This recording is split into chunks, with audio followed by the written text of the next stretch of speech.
Hello guys, তো আমরা অনেকটা পথ চলে আসলাম। তো সামনে আমাদের সেই কাঙ্ক্ষিত চায়ের দোকান, বিষ্ণুপুর বাজার। এখান থেকে হ্যাঁ, আচ্ছা সমস্যা পরে দেখতেছি, দেখি। তো আমরা ওখানে গিয়ে আসলে তার সাথে চা খাইতে হবে একটা। চলে এসেছি, আর বেশিক্ষণ লাগবে না, মেবি 1 থেকে 1.5 মিনিট এর মধ্যে আমরা পৌঁছে যাবো। ও কাকু, ও কাকু,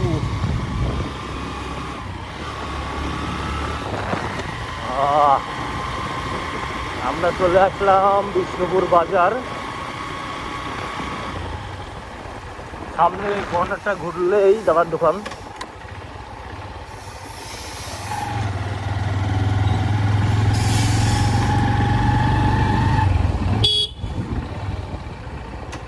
ওকে, এখান তো প্রচুর গাড়ি রাখবো কোথায় ঢুকবে এবারে কি দেবো। আচ্ছা